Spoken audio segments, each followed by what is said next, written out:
Assalamualaikum warahmatullahi wabarakatuh. Pada pertemuan kali ini kita akan belajar tentang overview of manufacturing. Ini adalah outline-nya. Industri dan produk manufaktur, operasi manufaktur, fasilitas produksi, hubungan produk produksi, metrik kinerja produksi, biaya produksi. Kita mulai dengan industri dan produk manufaktur. Manufaktur dapat didefinisikan sebagai aplikasi proses fisik dan atau kimia untuk mengubah geometri, sifat, dan atau penampilan bahan awal yang diberikan untuk membuat bagian atau produk. Di sini ada contoh gambarannya. Di gambar A yang ini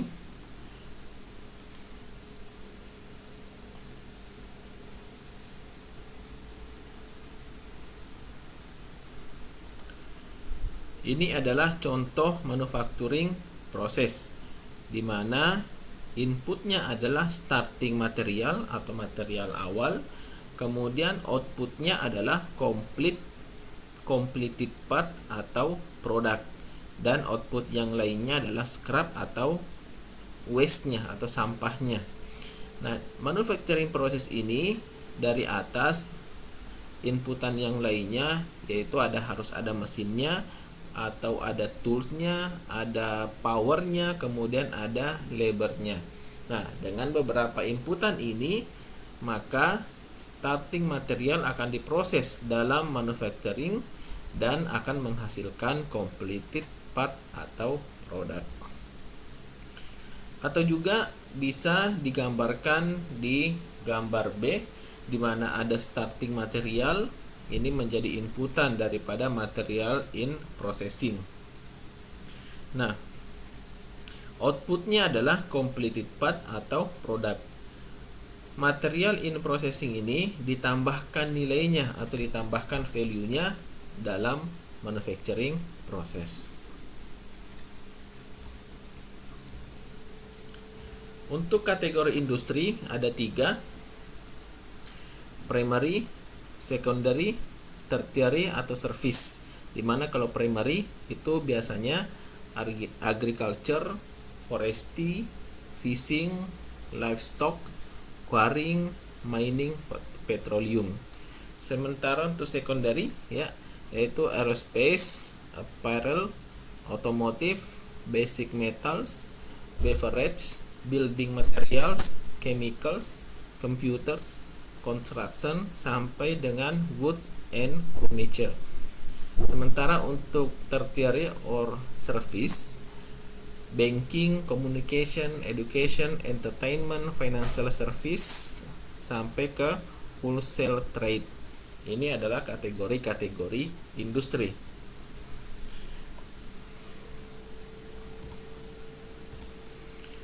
Operasi produksi di industri proses dan industri produk diskrit dapat dibagi menjadi produksi berkelanjutan dan produksi batch. Jadi sebelumnya saya ingin menjelaskan bahwa operasi produksi di industri proses dan industri produk diskrit ada 2 operasi produksi. Yang pertama adalah industri proses dan yang kedua adalah industri produk diskrit. Apa bedanya proses dengan diskrit? Ya, proses adalah di mana bahan baku diolah untuk menjadi material baru. Sedangkan industri produk diskrit adalah produk disatukan atau disassembly sehingga menjadi barang baru. Sebagai contoh, kalau industri proses adalah contohnya industri minuman. Jadi ada beberapa zat kimia, cairan digabungkan menghasilkan zat yang baru dengan proses pemanasan, kemudian dengan proses dijadikan bubuk, kemudian dicairkan kembali, akhirnya berubah menjadi suatu zat yang baru. Itu adalah industri proses. Sedangkan industri produk diskrit adalah biasanya industri contoh otomotif di mana pada saat perakitan mobil itu part-part sudah tersedia, tinggal disassembly. Setelah disassembly baru menghasilkan produk-produk yang siap pakai. Itu dimaksud dengan diskrit ya. Nah, ini dibagi menjadi produksi berkelanjutan dan produksi batch. Jadi baik itu proses maupun diskrit itu dibagi menjadi produksi berkelanjutan dan produksi batch. Produksi berkelanjutan terjadi ketika peralatan produksi digunakan secara eksklusif untuk produk yang diberikan dan output produk tidak terganggu. Sedangkan produksi batch terjadi ketika bahan diproses dalam jumlah atau jumlah terbatas. Jumlah atau jumlah material yang terbatas disebut batch dalam proses dan industri manufaktur yang berbeda. Jadi dapat dilihat di gambar ini. Di gambar A misalnya, itu material itu diproses secara berkelanjutan di mana tidak ada stop. Dari awal contohnya perusahaan Indomie ya. Kalau kalian melihat di YouTube bagaimana sebuah mie diproduksi, itu awalnya dari tepung itu berkelanjutan sampai akhirnya keluar dan dibungkus. Itu biasanya disebut dengan produksi berkelanjutan. Sedangkan di produksi di gambar B itu juga berkelanjutan, namun ada beberapa proses di tengah-tengah. Nah, jadi ada sedikit terputus ya di tengah-tengah untuk diproses. Sementara di gambar C dan di gambar D itu adalah namanya batch. Jadi produksi tidak berkelanjutan diselesaikan dahulu di batch pertama, setelah selesai dipindahkan ke batch kedua, setelah selesai dipindahkan ke batch ketiga dan seterusnya. Sama dengan yang di gambar D. Jadi bedanya adalah kalau berkelanjutan produk terus berjalan sampai akhirnya menjadi produk yang jadi, sedangkan batch diproduksi di batch pertama, kemudian setelah selesai dipindahkan lagi untuk diolah lagi, setelah diolah lagi di batch yang lain. Itu perbedaannya.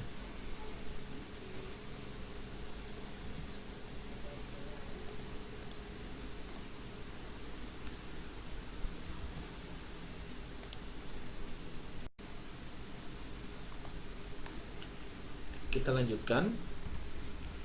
Produk-produk yang dihasilkan di industri. Nah, biasanya berdasarkan industrinya, contohnya industri aerospace menghasilkan produk-produk komersial dan military aircraft. Kemudian industri otomotif menghasilkan mobil, cars, truck, bus, dan sepeda motor. Kemudian komputer menghasilkan produk mainframe and PC atau personal computers. Consumer appliance biasanya menghasilkan large and small household appliance. Industri elektronik menghasilkan TV, DVD player, audio equipment, video game consoles, dan terakhir adalah tire and rubber, itu menghasilkan tires, shoe soles, and tennis balls. Untuk operasi manufaktur, ada kegiatan dasar tertentu yang harus dilakukan di pabrik untuk mengubah bahan baku menjadi produk jadi. Untuk pabrik yang bergerak dalam pembuatan produk diskrit, kegiatan pabrik adalah, ingat ya, diskrit adalah proses manufaktur menjadi manufaktur material menjadi produk dengan cara digabungkan, disassembly, dijoinkan sehingga menjadi sebuah produk. Satu, operasi pemrosesan dan perakitan, penanganan material, kedua, ketiga, inspeksi dan pengujian, dan keempat, koordinasi dan kontrol. Ini adalah 4 kegiatan dalam pembuatan produk diskrit. Nah, ini adalah bagian-bagiannya. Jadi yang pertama tadi, operasi pemrosesan dan perakitan itu terbagi menjadi processing operations,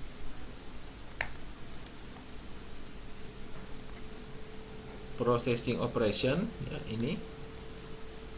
Kemudian processing operation ini terbagi menjadi shaping process, property enhancing, dan surface processing.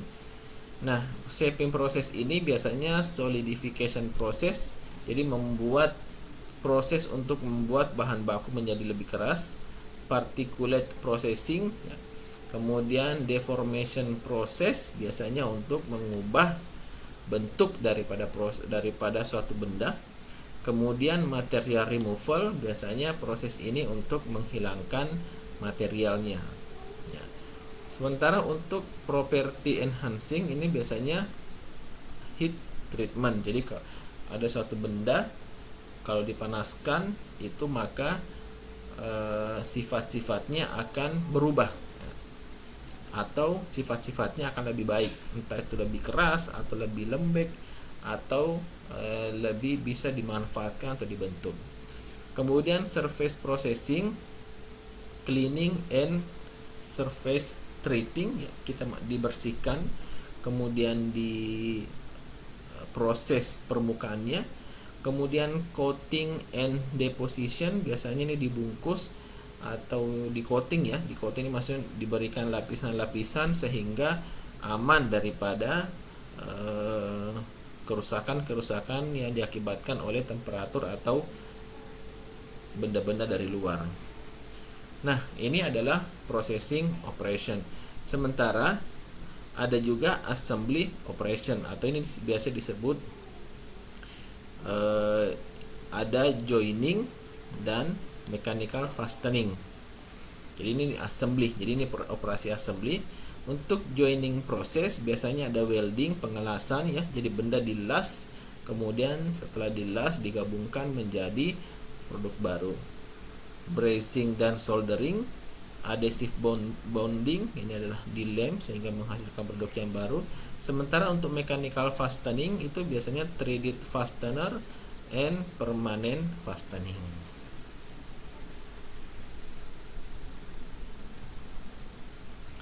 Sedangkan untuk penanganan material, penanganan dan penyimpanan bahan, memindahkan dan menyimpan bahan antara operasi pemrosesan dan atau perakitan biasanya diperlukan. Di sebagian besar pabrik, bahan menghabiskan lebih banyak waktu untuk dipindahkan dan disimpan daripada diproses. Ini adalah time chartnya.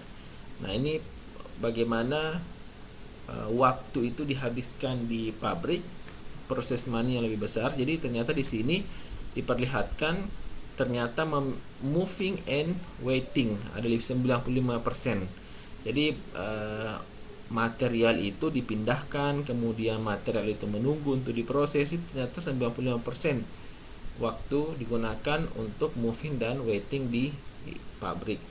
Sedangkan 5% ini hanya 5% material itu diproses di mesin. Dan 5% ini pun ternyata cuma 30% itu benar-benar diproses, contohnya cutting pada saat mesin. Sementara 70% itu ternyata digunakan untuk loading, positioning, gauging dan sebagainya.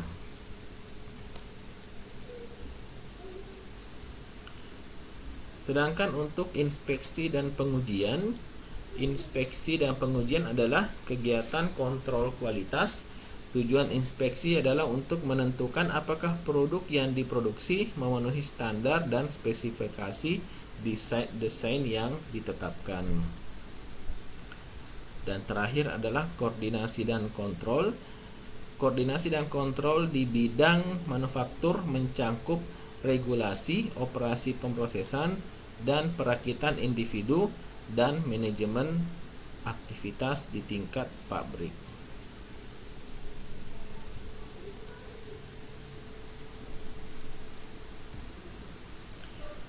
Kemudian kita lanjut ke fasilitas produksi. Jumlah produksi. Yang pertama, produksi rendah, kuantitas dalam kisaran 1 hingga 100 unit. Sedangkan produksi menengah, kuantitas dalam kisaran 100 hingga 10.000 unit. Dan produksi tinggi, jumlah produksi 10.000 hingga jutaan unit. Ini adalah relationship between product variety atau variasi produk dan production quantity in discrete product manufacturing. Jadi di sini adalah production quantity-nya dan di sini adalah variasi berapa banyak model yang diproduksi. Nah, di sini semakin ke kanan berarti semakin tinggi jumlah produksinya, dan ini semakin ke atas berarti semakin banyak variasinya.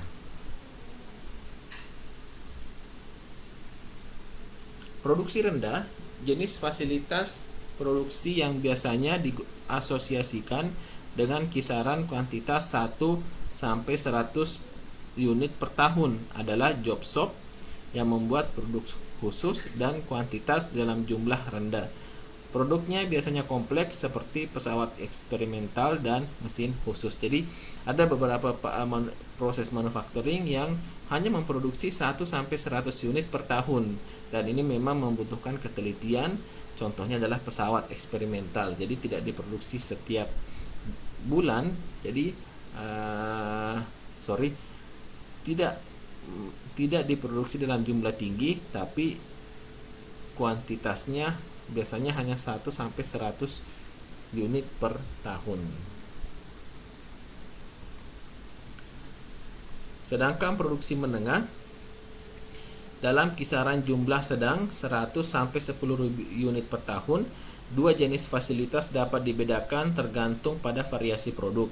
Ketika variasi produk sulit, pendekatan tradisional adalah produksi batch, di mana batch dari satu produk dibuat, setelah itu fasilitas diubah menjadi menghasilkan sebuah batch untuk produk berikutnya dan seterusnya.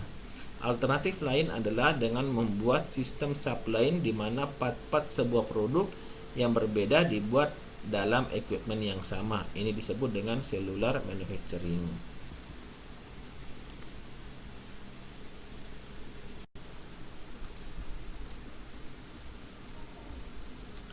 Untuk produksi tinggi, kisaran kuantitas tinggi atau 10.000 hingga jutaan unit per tahun sering disebut sebagai produksi massal. Situasi ini ditandai dengan tingkat permintaan yang tinggi untuk produk tersebut, dan fasilitas produksi didedikasikan untuk pembuatan produk tersebut. Quantity production melibatkan produksi massal komponen tunggal pada satu peralatan. Flow line production melibatkan banyak workstation yang disusun berurutan dan bagian atau rakitan secara fisik dipindahkan melalui urutan untuk menyelesaikan produk. Bisa dilihat di gambar 27. Ya. Jadi ini adalah production quantity-nya dan ini adalah variasi produksinya. Jadi apabila jumlahnya adalah 10.000 sampai 1 juta per tahun, maka ini disebut mass production atau produksi tinggi. Ya. Dan ini biasanya menggunakan flow line. Sementara apabila jumlah produksinya sedang atau disebut cellular manufacturing, ini biasanya dari 100 sampai 10.000. Sementara apabila jumlah produksinya rendah 1 sampai 100 dengan variasi produk yang tinggi, maka ini biasanya disebut dengan job shop.